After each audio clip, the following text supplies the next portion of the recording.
তো কি অবস্থা পোলাপান? আশা করি সবাই ভালো আছো। প্যাটার্নের দ্বিতীয় লেকচারে তোমাদের সবাইকে স্বাগতম। অলরেডি আমাদের একটা ক্লাস হয়ে গেছে, তোমরা হয়তো দেখে আসছো। আর যারা এখনো লেকচার এক দেখো নাই, তারা অবশ্যই আগে লেকচার এক দেখে তারপর লেকচার দুই দেখবা, তাহলে তোমাদের বুঝতে একটু সুবিধা হবে। যাই হোক, আজকে আমরা শুরু করবো স্বাভাবিক ক্রমিক সংখ্যার যোগফল নিয়ে। আর একটা তোমাদের বইতে এই টপিকগুলো দেওয়া আছে খুব সুন্দরভাবে, তোমরা একটু বইটা দয়া করে আমার ক্লাস যখন করবা, তোমরা 2 জন করো 4 জন করো, যে কজনই ভাই আমার ক্লাস করো, তোমরা বইটা সামনে রাখবা। একটা খাতা একটা কলম, খাতা বলতে একটা নোট খাতা রাখবা। আমি যেভাবে যা লিখি, যে কিওয়ার্ডগুলো আমি মুখে বলি গুরুত্বপূর্ণ মনে হয়, একটু নোট করে রাখবা ভাই। সবকিছু যে মাথায় থাকবে এমন না, নোট করাটা খুবই জরুরি। আচ্ছা, আশা করি সবাই নোট করতেছ। ঠিক আছে, আমরা স্বাভাবিক ক্রমিক সংখ্যার যোগফল এটা নিয়ে একটু দেখবো। স্বাভাবিক ক্রমিক সংখ্যার যোগফল বলতে, স্বাভাবিক বলতে যেমন 1, 2, 3।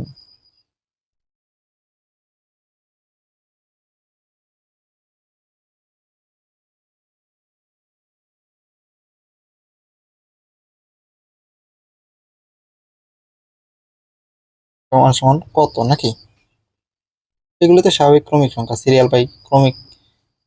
যখন বেশি বলবে, যেমন 1 থেকে 10 বা 1 থেকে 30, 40, 50 যখন বলবে, তখন কিন্তু এখন এভাবে হিসেব করা বের করাটা খুব টাফ হয়ে যাবে।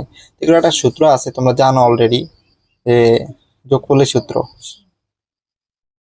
যোগফল যোগফলের যোগফলের সূত্রটা হচ্ছে কি, প্রথম সংখ্যা যোগ শেষ সংখ্যা ডিভাইডেড বাই 2 ইন্টু পদ সংখ্যা। বুঝা গেছে? এটা হচ্ছে কি যোগফল নির্ণয়ের সূত্র। আমরা এই সূত্রের মাধ্যমে, এখানে প্রথম পদ হচ্ছে কি 1, শেষ পদ হচ্ছে কি 10। আর পদের সংখ্যা কি, এখানে কয়টা পদ? 10টা পদ আছে, 1 থেকে 10 পর্যন্ত 10টা পদই আছে। ডিভাইডেড বাই 2 বসায় দেখবো যোগফল বের হয়ে গেছে। কিভাবে? আমি তোমার বসায় দেখাই। প্রথম সংখ্যা 1, শেষ সংখ্যা 10, 2, এটা হচ্ছে সূত্রের 2, ঠিক আছে, ইন্টু পদের সংখ্যা কয়টা? 10টা। এটা যদি কাটাকাটি করি, এখানে থাকে 5, 11, এখানে হয় 11 ইন্টু 5, কত হইলো? 5, 11, 55। ঠিক আছে, এই হচ্ছে সূত্র। এখন এই সূত্রটা একটা প্রসিডিউর ফলো করে আসছে, তোমাদের বইতে দেখবা দেওয়া আছে, আমি আর দেখাইলাম না। ঠিক আছে, এটা একটা সূত্র আসছে, এটা সূত্রটা তার একটা নিয়ম অনুসারে আসছে। ঠিক আছে, এই সূত্রটা তোমাদের বইতে দেওয়া আছে, তোমরা একটু কষ্ট করে দেখে নিবা, বইতে এভাবে দেওয়া আছে। যেমন এই যে আমরা ক্রমিক সংখ্যাগুলো ধরছি 1 থেকে 10 পর্যন্ত, এটা আমরা ক ধরে নিলাম। যেমন ধরে নিলাম ক, ঠিক আছে, 1, 2, 3, 4, 5, 6, 7, 8, 9, 10।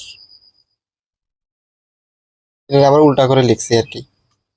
10, 9, 8, 7 যোগ 6 যোগ 5 যোগ 4 যোগ কত রে, 3 যোগ 2, 1। এবার দে যোগ করে, এখানে হয় কত? 2 ক, মানে 2 ক। 1 আর 10 যোগ করলে কত হয়? 1 যোগ 10 প্লাস 2 যোগ 9। এবার চলতেছে চলতেছে চলতেছে, তারপরে 10 যোগ 11। আচ্ছা, দেখো, যেভাবে যোগ করছ না কেন তোরা, এখানে ফল 11 হয়। 9 আর 2 যোগ করলে 11 হয়, 10 আর 1 যোগ করলে 11 হয়, 9 আর 2 যোগ করলে 11 হয়। ঠিক আছে, 11। এখন কয়টা পদ পাইলাম? 1টা 2টা 3টা, এরকম 5টা পদ পাবো না আমরা? না, তো ক এরকম 10টা। ঠিক আছে, সূত্রটা এইভাবে আসছে, আমি তোর দেখাই। 2 কর 2 কর রেখে দিলাম, 2 কর 2 কর রেখে দিলাম। দেখ, এটার ভ্যালু যতটুকু, এটার ভ্যালু ততটুকু, এই সবগুলোর ভ্যালুই কি ততটুকুই। তা আমরা যে কোনো একটা নিয়ে কাজ করতে পারি। তারপর এটা ধরে নিলাম, এই 1+10 এটা যেই কথা, 2+9 একই কথা, 10+1 একই কথা, তাই আমরা যে কোনো একটা নিয়ে কাজ করতে পারি। 1+10, তাইলে এখানে পদ সংখ্যা কয়টা হইলো? এখানে পদ সংখ্যা কয়টা? 10টা। যোগ করলে যোগফল কয়টা নামবে? 10টা না? ইন্টু 10, বোঝা গেল? আচ্ছা, এই রেখে দিলাম, 1+10, 2 ইন্টু এই 10 দেখ এবার সূত্রের সাথে মিল হয় কিনা তোর, হয় না? সূত্রটা ছিল কি, এর জায়গায় থাকবে কি, যোগফল ছিল প্রথম সংখ্যা, তারপরে শেষ, প্রথম সংখ্যা না দুঃখ, এখানে পদ হবে আর কি, তারপরে শেষ পদ ডিভাইডেড বাই 2 ইন্টু পদ সংখ্যা। বুঝছে? সূত্রের প্রমাণ পাইছিস? দেখ, প্রথম সংখ্যা 1, এই 1, শেষ পদ 10, পদ সংখ্যা কয়টা? 10টা, দেখ গুণ না, দেখ 10টা আছে, এই সূত্রের 2, আর এই সূত্রটা এখান থেকে আসছে। আশা করি এই স্বাভাবিক ক্রমিক সংখ্যার যোগফল নিয়ে কোনো ঝামেলা হইতো না। এই যে তোদের বইটা চোখে দেখবি কাজ দেওয়া আছে 1 থেকে 15 পর্যন্ত, এই স্বাভাবিক সংখ্যাগুলোর যোগফল বের করতে বলছে, এটা তোদের হাউস ওয়াইফ, ঠিক আছে? এই 1 থেকে 15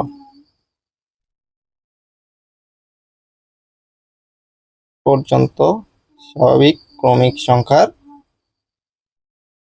যোগফল, এটা কি হাউস ওয়াইফ? আচ্ছা, এটা হচ্ছে কি হাউস ওয়াইফ। আশা করি এই পর্যন্ত সবার বোঝা হয়েছে। এবার আমরা প্রথম 10টি বিজোড় সংখ্যার যোগফল নির্ণয় করব। কি টপিকটা হবে? কি প্রথম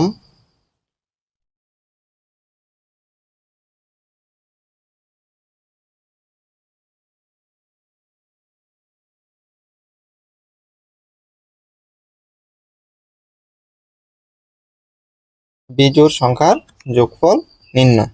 আচ্ছা, সেক্ষেত্রে আমাদের যেটা প্রথম 10টা বিজোড় সংখ্যা, প্রথম 10টা বিজোড় সংখ্যা কি? 1, 3, 5, 7, 9, 11, তারপরে কত রে, 13, আচ্ছা 15, 17, 19, তাই না? এগুলো যোগফল বের করতে বললে কি আমরা একটা প্রসিডিউর সমান সমান কত নাকি? দেখ, এই যে এখানে 10টা পদ আছে কিন্তু, তাই না? 1 এবং 19, এই দুইটা যদি আমরা যোগ করি, 1, 19, 20 পাবো। এই 3, এই 3 আর 17 যদি যোগ করি, কত হইলো? তাও 20। এইভাবে সবগুলা পদ এরকম জোড়া 5 জোড়া মিলে 5 জোড়া হবে এখানে, ঠিক আছে? যেহেতু 10টা পদ তার মানে 5 জোড়া হবে, সবগুলারই ভ্যালু কত? 20। তাহলে আমরা এক কথা বের করতে পারি, একবারে বের করতে পারি, যেহেতু সবগুলোর ভ্যালুই কি 20, তাহলে 20 ইন্টু 5, 5 20 100, ঠিক আছে? তো এখানে ফলটা হবে কত? ফলটা হবে 100। আশা করি সবাই বুঝছো।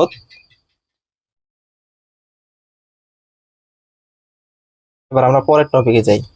পরের টপিকটা হচ্ছে কি, বর্গের সমষ্টি রূপে প্রকাশ। বর্গের সমষ্টি রূপে প্রকাশ, যেমন এটা জানতে হইলে কিছু জিনিস তোকে মুখস্থ ঠোঁটস্থ, ঠিক আছে? মুখস্থ আর ঠোঁটস্থ করতে হবে। যেমন আমি তোরে একটু লিখে দিই, এই জায়গার মধ্যে হয়ে যাবে। আচ্ছা,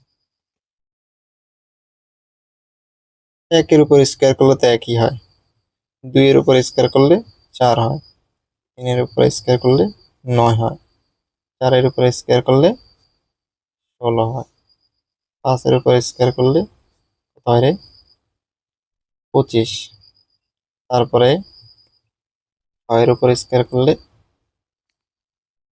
36, 7-এর উপর স্কোয়ার করলে 49, 8-এর উপর স্কোয়ার করলে 64, 9 উপর স্কোয়ার করলে 81, 10 উপর স্কোয়ার করলে 100। আচ্ছা, এবার 11 উপর স্কোয়ার করলে 121, 11 উপর স্কোয়ার করলে কত? 121। 12 উপর স্কোয়ার করলে 144, 13 উপর যদি স্কোয়ার করি 169, 14 উপর স্কোয়ার করলে 100 কত জানি, 14, 196, 196। এবার 15 এর উপর যদি স্কোয়ার করি 225, 16 উপর যদি স্কোয়ার করি 256,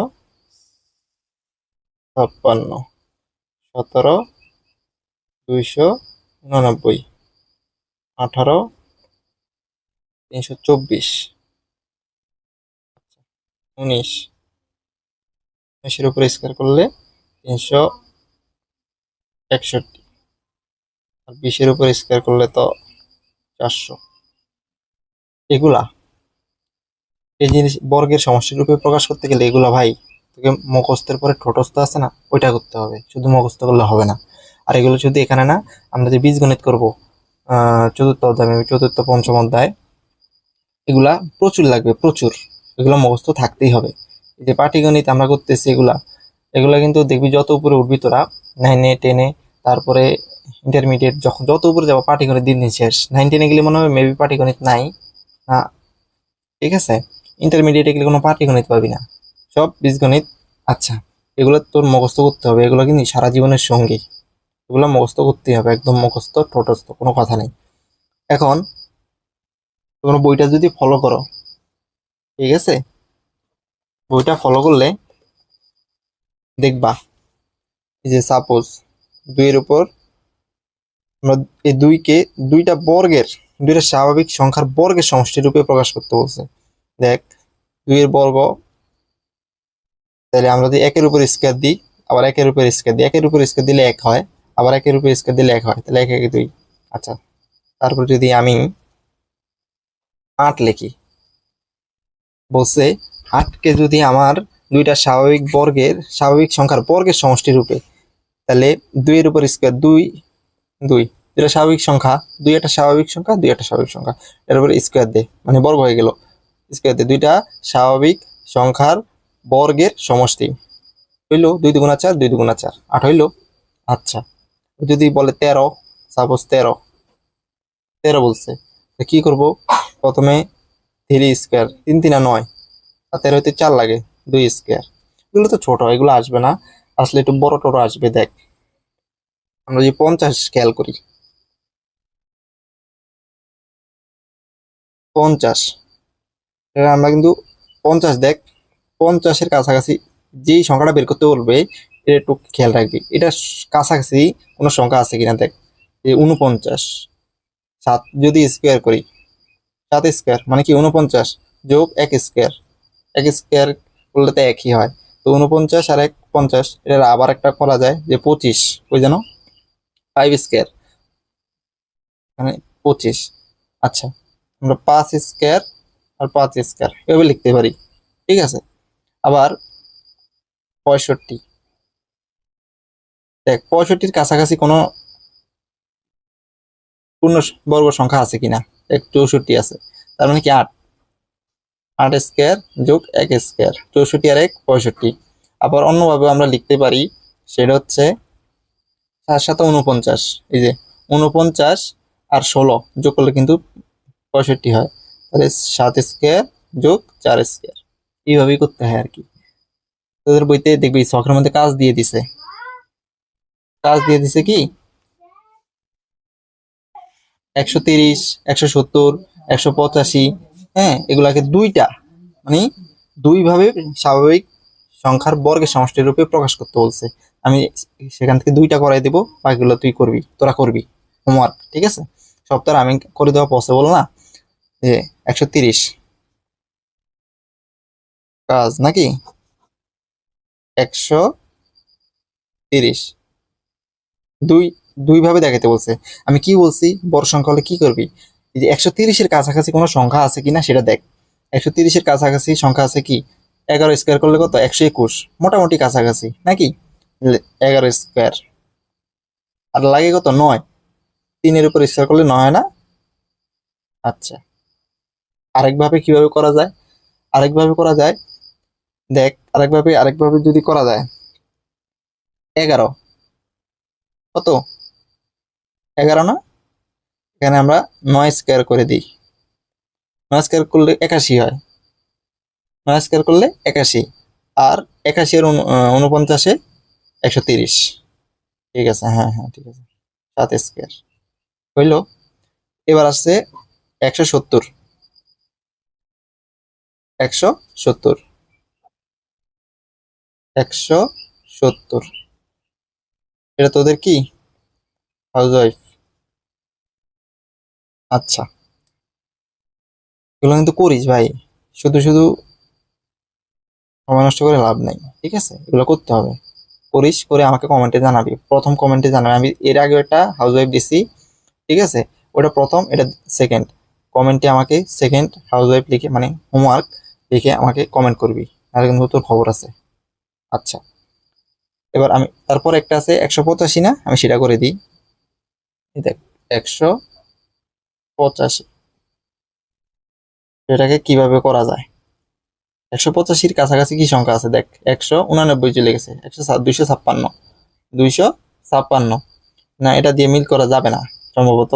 আমরা যদি 13 স্কোয়ার লিখি, 169 আর 4, 169 আর 16 যোগ করলে কিন্তু 185 হয়। হ্যাঁ, 79, 16, 5 এখানে, ঠিক আছে? আমরা এইভাবে লিখতে পারি, 13 স্কোয়ার আর 4 স্কোয়ার। খুব ডিভাইডিভ হয়ে গেল রে। আচ্ছা, এইগুলো একভাবে। আরেকভাবে লেখা যায় 121, 121 আর 8, 8 আর 64। দেখ, এখানে 21 আর এখানে 64, 4 এবং 1-এর কম্বিনেশনে করতে হবে এগুলা। এগুলো যখন করতে থাকবি, করতে করতে তুই অভ্যস্ত হয়ে যাবি, কখন কোনটা লাগবে তুই নিজেই বুঝে যাবি। তাহলে কত? 11 স্কোয়ার আর কত? 8 স্কোয়ার। বোঝা গেল? আচ্ছা, কাজ 4-এ দেখবি আরেকটা দেওয়া আছে 325 কে।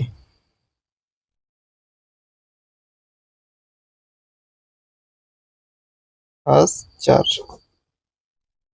325, এটাকে 3 ভাবে করতে বলছে। বাইরে ভাই কি পারাটা পারে দেখছস? 3 ভাবে করতে বলছে। দেখ, 325-এর কাছাকাছি কোনো শব্দ এখানে পূর্ণবর্গ সংখ্যা আছে 325, 324 আছে, দেখছ? কত ইজি। 324 কত? এটা 18 স্কোয়ার যোগ 1 স্কোয়ার, একটা হয়ে গেল অলরেডি। তারপরে আর একটু ভাবতে হবে। দেখ, 325, দেখ তুই 325, তাইলে তুই যদি 10-এর একবার স্কোয়ার করস, এখানে 100 হবে না? যা ওটা, 10-এর যদি আমরা একবার স্কোয়ার করি 100 পাইলাম। আর ওর দরকার কি? 225।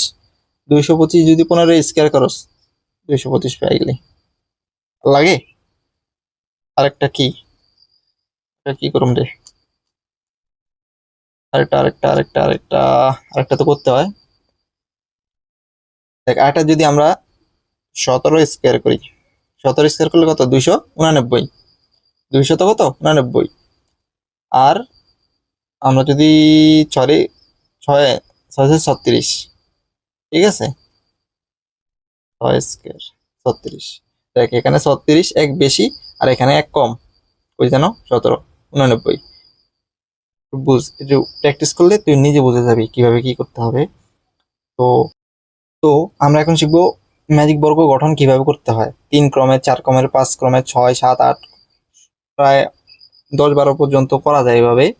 তা আমি তোদেরকে বেসিক্যালি দেখাবো 3, 4, 5, 6, 7, 6, 7 পর্যন্ত দেখাইলেই আমি মনে হয় জাস্ট ওকে। এর বেশি দরকার নাই, কারণ তোদের সিলেবাসে 4-এর উপরে নাই, 4-এর উপরে কোনো ম্যাথই পাবি না। তারপরও আমি করাই দিব, মেবি 7, 8 পর্যন্ত আমি করাই দিব, যতটুকু পারি চেষ্টা করব।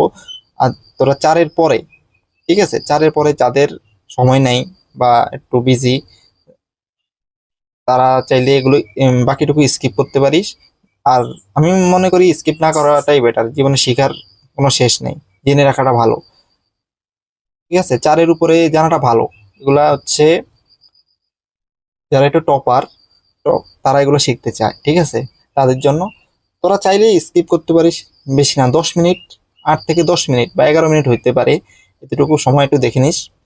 আমি 3 ক্রমেরটা শুরু করতেছি। 3 ক্রমের ম্যাজিক বর্গ গঠন করতে 9টা ঘর লাগে। কয়টা ঘর লাগে? 9টা ঘর লাগে। কেন ভাই 9টা কেন ঘর লাগে? 3 ক্রমের বলছে, 3-এর উপরে স্কোয়ার করে দে, কত আসলো? 9। 9টা ঘরে কি নিবি? সিরিয়ালে লেখ, 2, 3, 4, 5, 7, 8, 9। নিয়মটা কি ভাই? তাদের একটাই শর্ত, ম্যাজিক বর্গ গঠন করতে গেলে এরকম উপরে নিচে পাশাপাশি কোনাকুনি যেভাবেই যোগ করি না কেন, তাদের ম্যাজিক সংখ্যাটা হইতে হবে কত? ম্যাজিক সংখ্যা হইতে হবে 15। 3 ক্রমের ম্যাজিক সংখ্যা হচ্ছে কত? 15। এটা মনে রাখবি। কেমনে 15 একটু পরে দেখাইতেছি।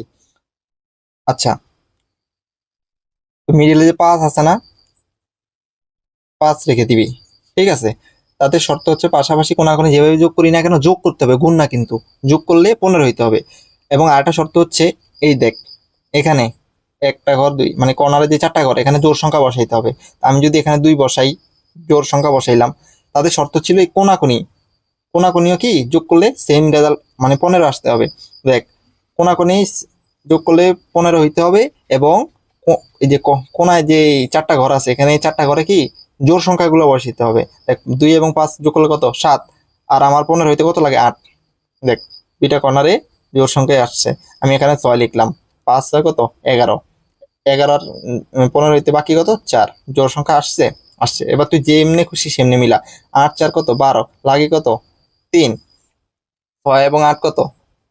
12 14। লাগে কত? 1। 2 এবং 6 কত? 8। লাগে কত? 7।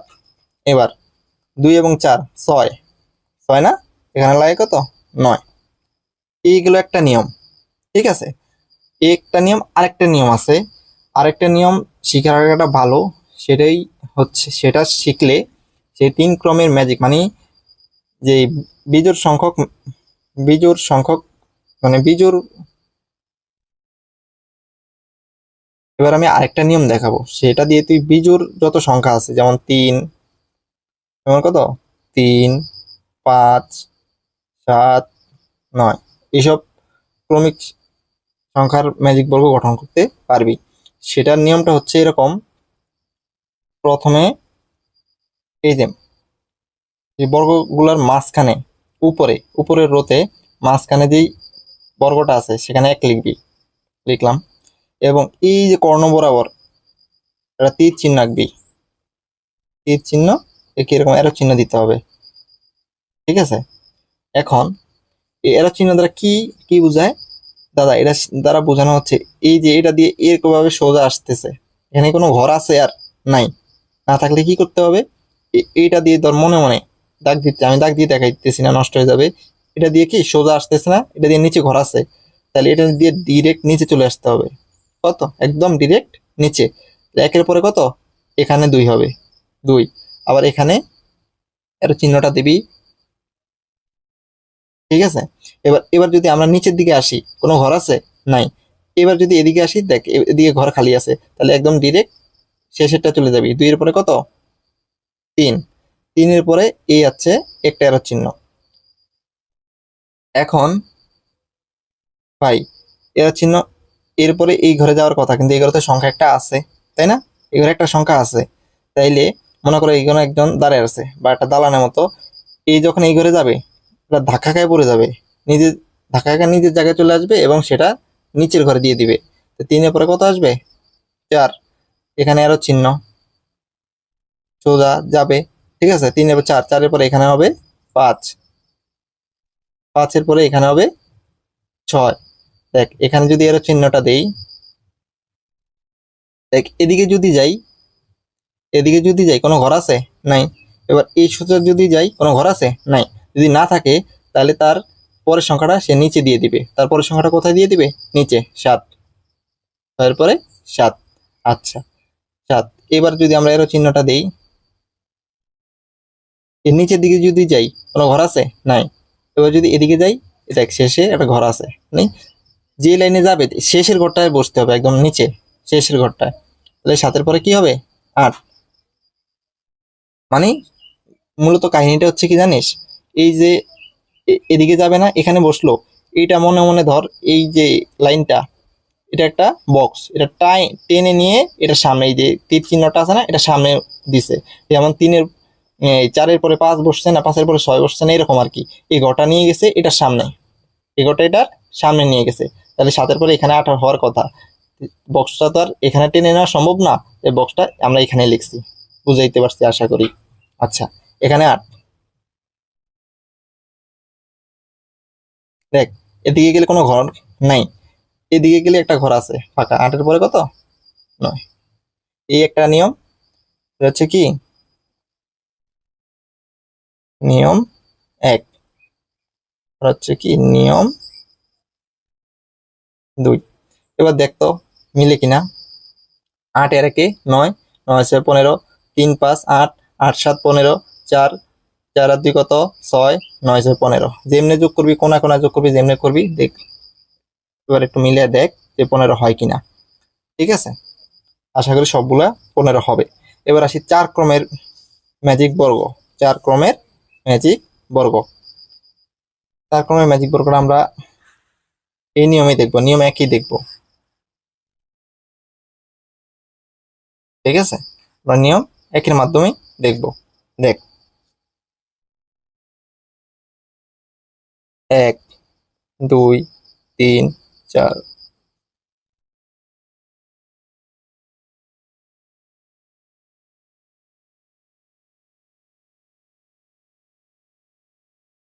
এক থেকে 16 পর্যন্ত লিখে নিলাম। 16টা ঘর হবে, 4 ক্রমের ম্যাজিক বর্গ, 16টা ঘর হবে। আচ্ছা,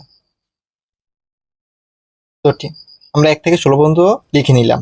ঠিক আছে, ক্রমিক সংখ্যাগুলো লিখে নিছি। 16টা ঘর কেন হয়েছে ভাই? ওই যে এর আগে দেখেছিলাম না, কয়টা ঘর লাগবে কিভাবে বুঝবি? 4 ক্রমের বলছে, 4-এর উপরে বর্গ করে দে, 16। ঠিক আছে, আচ্ছা, 16 আমরা লিখছি। এবার কিভাবে 4 ক্রমের ম্যাজিক বর্গ গঠন করতে হয়? এই যে এটা দেখছিস, এখানে একটা কাটা কম্পাস রাখবি।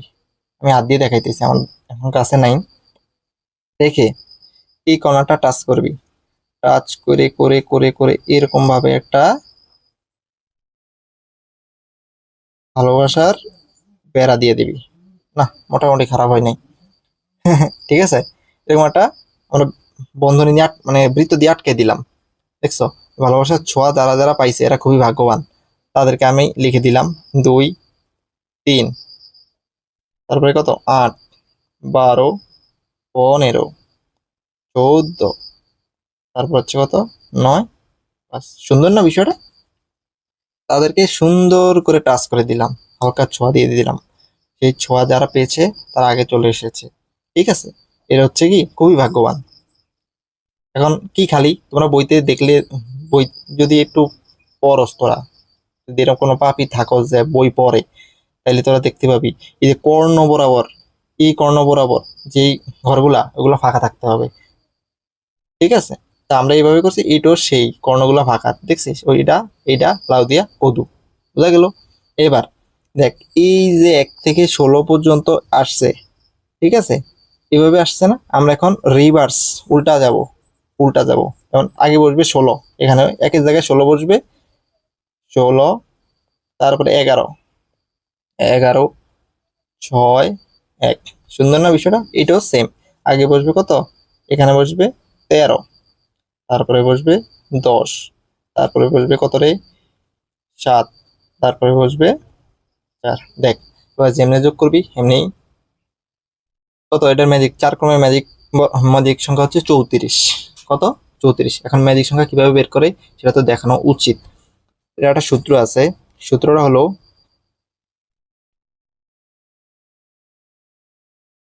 ম্যাজিক, ম্যাজিক ম্যাজিক, সব সব ম্যাজিক মামনি, তাই না? ম্যাজিক সংখ্যা বের করার সূত্র নাকি? সূত্রটা হচ্ছে ক ইন্টু ক স্কোয়ার 1 2, এরকম। এখানে এন থাকতে পারে, বিভিন্ন বইতে বিভিন্ন এতে এন দেখ বা এক্স দেখ বা বিভিন্ন বীজগাণিতিক রাশি দিয়ে প্রকাশ করছে। তো এরকম বিষয়টা। আচ্ছা, এখন আমার ওই যে আগের 3 ক্রমেরটা আমি দেখে নিই কিভাবে 15 আসছে, খালি 15 বলছি। দেখো আমরা যদি 3 ক্রমেরটা বের করি, এখানে যদি আমরা কি দিই, 3 বসাই, 3-এর উপর স্কোয়ার যোগ 1 ডিভাইডেড বাই 2, ঠিক আছে, কত আসে?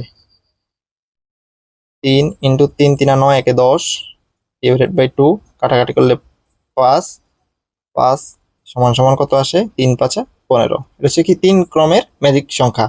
এখন যদি 4 ক্রমেরটা দেখাই, 4 ক্রমেরটা হচ্ছে কি সূত্রটা ওই যে আমি জাস্ট বসায় দিলাম, 4 × 4² যোগ 1 ডিভাইডেড বাই 2। আচ্ছা, 4 × 4 = 16, 16 আর 1 কত? 17, 2 কাটাকাটি কুটাকুটি, এখানে 2 থাকে, 17 × 2 = 34। ম্যাজিক সংখ্যা কিভাবে বুঝতে পারছস? আশা করি সবাই বুঝতে পারছ। আচ্ছা, এবার চাইলে তোরা এগুলো দেখতে পারস। আর যদি তোদের এতই একান্ত সময় না থাকে, তোরা 10 মিনিট, 10 মিনিট লাগবে না, 5-7 মিনিট আগে একটু টেনে নিয়ে যা। আমি সেটা সাজেস্ট করবো না, আমি বলবো তোরা একটু দেখ ভাই, শিখার কোনো শেষ নাই, শিখে রাখলে ভালো, এগুলো শিখাটা ভালো। ঠিক আছে।